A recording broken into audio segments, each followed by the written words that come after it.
Larry, what the hell are you doing? Larry, you can't just... Larry! Oh, are you alright? How did...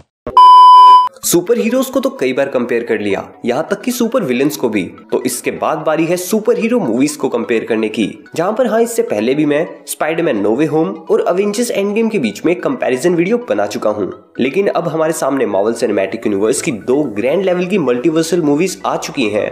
So here's time to compare the Spider-Man No Way Home with the latest addition to the Marvel Cinematic Universe, that is Doctor Strange into the Multiverse of Madness। और हम देखेंगे कि इन दोनों multiversal movies के अंदर से MCU की कौन सी मल्टीवर्सल मूवीज ज्यादा बेटर है।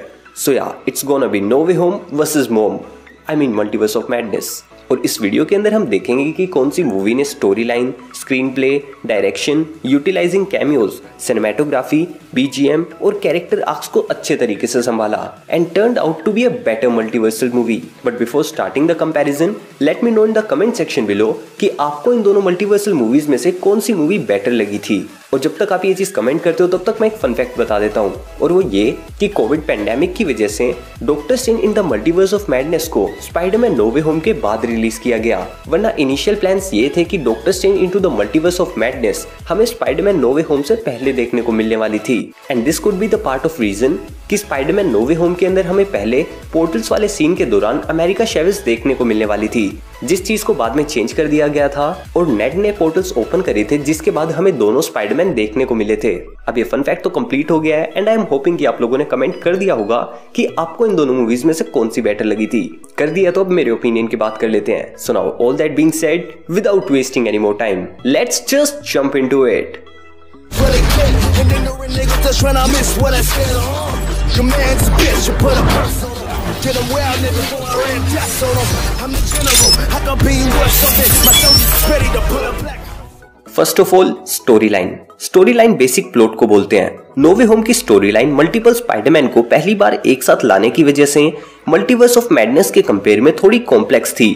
वहीं डॉक्टर स्ट्रेंज 2 की स्टोरी लाइन काफी सिंपल और पूरी मूवी ऑलमोस्ट एक बहुत बड़ा चेस सीन लगता है, जहां पर वांडा डॉक्टर स्ट्रेंज और अमेरिका शेविस को चेस कर रही है, वाइल ऐसे सिंपल मूविंग प्लॉट प्रॉब्लम नहीं है। एग्जांपल है एम्पायर स्ट्राइक्स बैक, जो कि one of the greatest sequels में से एक है। वो मूवी लिटरली एक बहुत बड़ी चेस सीन ही है, लेकिन इस राउंड में नो वे होम एडवांटेज ले जाएगी मेरे अकॉर्डिंग, क्योंकि जहां मल्टीवर्स ऑफ मैडनेस की स्टोरी लाइन उसके टाइटल को अच्छे से जस्टिफाई नहीं कर पाई, वहीं नो वे होम के एंड तक पीटर पार्कर के पास कोई अपना नहीं बचा था, implying the fact that he have no way home to go। Number 2, screen play. Screen play आपकी स्टोरी को तोड़ भी सकता है या बना भी सकता है, और जैसा कि मैंने कहा कि आपकी सिंपल स्टोरी लाइन प्रॉब्लम नहीं होगी अगर आपका एग्जीक्यूशन बढ़िया होगा। नो वे होम और doctor Strange in the Multiverse of madness दोनों ही मूवीज के काफी मूविंग प्लॉट्स हैं, यानी कि कैरेक्टर्स के गोल्स चेंज होते रहते हैं थ्रू आउट द मूवी।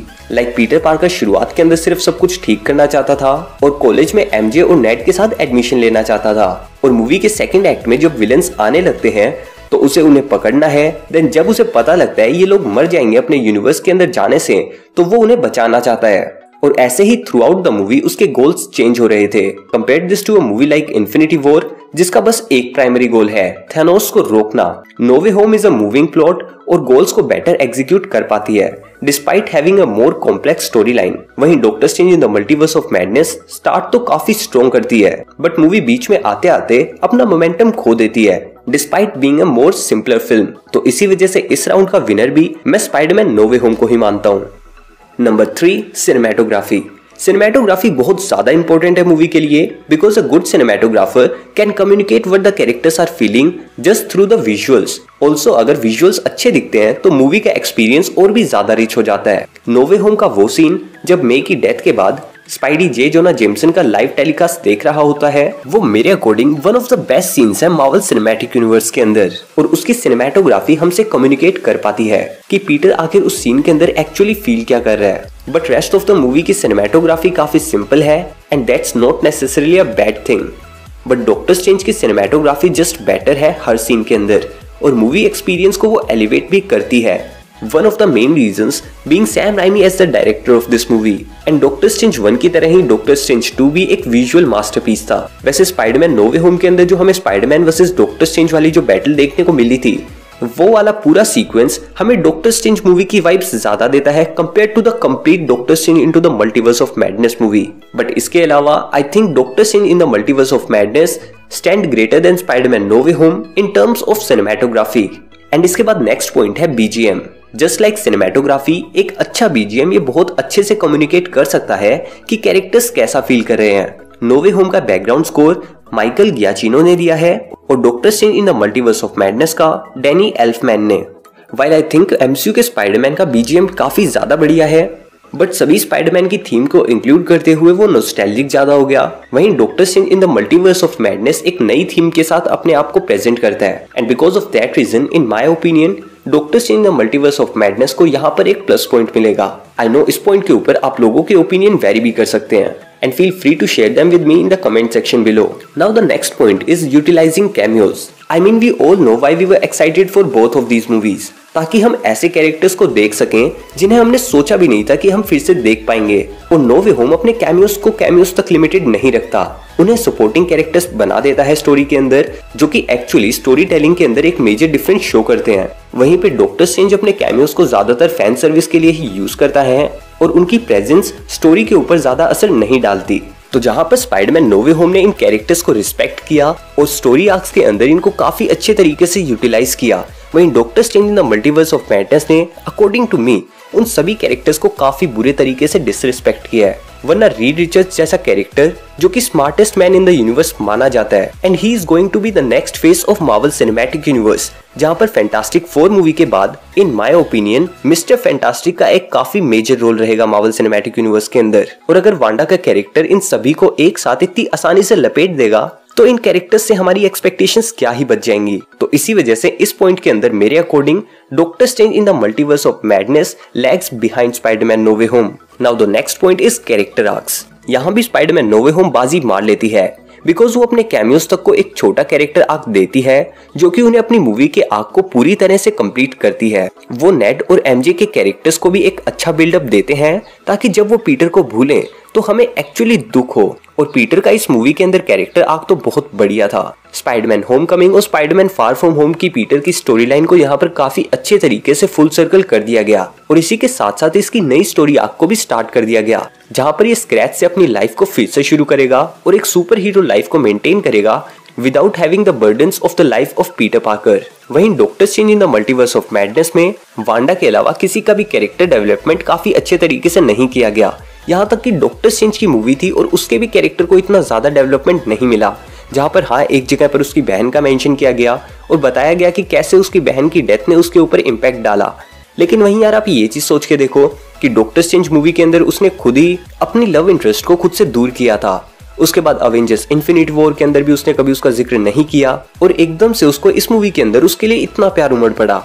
तो ये चीज मुझे तो इतनी ज्यादा हजम नहीं हुई। और I love you in every universe, इस एक लाइन से अगर हम इस कैरेक्टर से इतना इमोशनली अटैच हो जाएंगे तो यार बाकी कैरेक्टर्स को इतना ज्यादा डेवलप करने की क्या जरूरत है, उनको भी सिर्फ वन लाइनर्स ही दे दो फिर। All and all doctor strange का कैरेक्टर आर्क इस मूवी के अंदर ठीक ठाक था, लेकिन यार वो मेन कैरेक्टर था इस मूवी का, so I was expecting something better from him.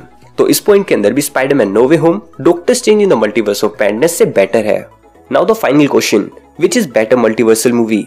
While दोनों ही मूवीज मल्टीवर्स के कॉन्सेप्ट को सिर्फ टच करती हैं और दो अलग अलग पार्ट्स दिखाती हैं मल्टीवर्स के, लेकिन डॉक्टर स्ट्रेंज में हम मल्टीवर्स को देखते हैं बट वो भी काफी डिसअपॉइंटिंग वे के अंदर, क्योंकि जहां पर बाकी के 5-7 यूनिवर्सेस को हमें काफी स्पीड के अंदर दिखा दिया गया, वहीं इस मूवी की कंप्लीट स्टोरी लाइन मेनली कुछ 1-2 यूनिवर्सेस के अंदर ही चलती हुई दिखाई देती है। वो भी उन यूनिवर्सेस को हमने कितना एक्सपीरियंस किया कि वहां पर ग्रीन लाइट की जगह रेड लाइट चलती है, रेड लाइट की जगह ग्रीन लाइट चलती है। भाई ये तो सिटीज का भी डिफरेंस हो सकता है, जहां भले ही Spiderman No Way home nostalgia के चलते बाकी के पीटर पार्कर को अच्छे से इंट्रोड्यूस कर पाती है, वहीं मल्टीवर्स ऑफ मैडनेस इस चीज को लैग करती है।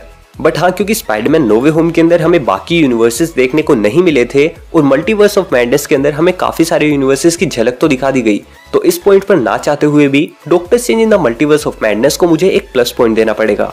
But in spite this point I think इस ओवरऑल कंपैरिजन का विनर होगी स्पाइडरमैन नो वे होम, क्योंकि उस मूवी को देखने के बाद हमारी एक्सपेक्टेशंस मीट तो हुई थी और हम लोगों ने जो जो चीजें एक्सपेक्ट की थी वो प्रोबेबली उससे भी बेटर तरीके से डिलीवर की गई। हालांकि इस मूवी के अंदर कुछ मेजर प्लॉट होल्स भी थे, लेकिन अगर हम उन चीजों को ध्यान में ना दें तो इस मूवी ने काफी अच्छे तरीके से हमें एंटरटेन किया। And that's what matters. इसके अलावा अगर आपका ओपिनियन मेरे से कुछ डिफरेंट है तो late me know in the comment section below. और अगर आपको ये वीडियो पसंद आई हो तो इसे लाइक करना मत भूलना। इस वीडियो का लाइक टारगेट रखते हैं 700 लाइक्स का, जल्दी से कंप्लीट कर डालो यार। ऐसे ही और भी interesting super hero related stuff के लिए आप मुझे मेरे सोशल मीडिया हैंडल्स पर भी फॉलो कर सकते हैं। All the related links are in description. Avengers Endgame और स्पाइडरमैन नो वे होम के बीच का एपिक कंपैरिजन देखने के लिए लेफ्ट वाली वीडियो के ऊपर और इस वीक के कुछ मेजर सुपर हीरो अपडेट्स के बारे में जानने के लिए राइट वाली वीडियो के ऊपर क्लिक करें। तो गाइस इस वीडियो के लिए इतना ही। मैं मिलता हूँ आपसे अगली वीडियो में। Until then, be dynamic and don't fear to do what you love. Peace.